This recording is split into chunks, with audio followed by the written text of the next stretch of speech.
kur ne nuk u japim fëmijëve tonë dashurinë me lugë argjendi, ata do të mësojnë si të alpin atë nga thikat e të tjerëve.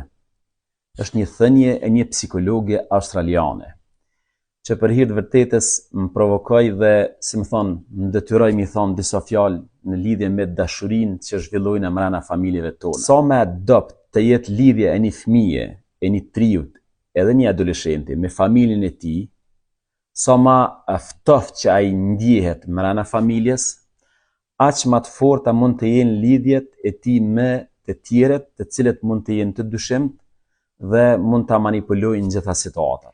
Interesant është kur flet Zoti i Madhreshëm në Kur'anin fisnik për lidhjet e njerëzve me zota që Kur'ani i konsideron të kotë, me idhuj, me puta, me zota të cilët nuk do duhej të ishin zota. Megjithatë, dikush ka përzgjedhur që ata t'i konsiderojë zot.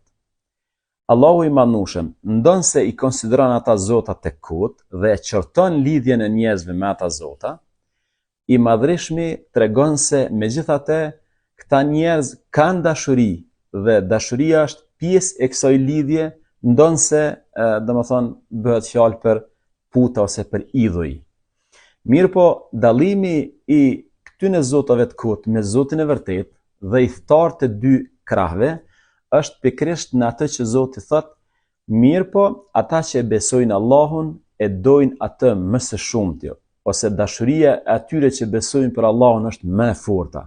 Pra, dashuria shpartallon frikën, largon polemiken, e ndalon dhunën dhe luftën, e ndriçon rrugën, ringjall zemrat e vdekura. Dashuria, përveç se është gjuhë e veçantë e universit, është dashuri e veçantë e lidhjes së njeriut me Zotin e Madhreshëm. Mirëpo, atë që duhet t'u shpjegojmë njerëzve, veçanërisht të rinjve, është dallimi mes dashurisë dhe epshit, sepse këtu shpeshherë ngatrohen gjërat.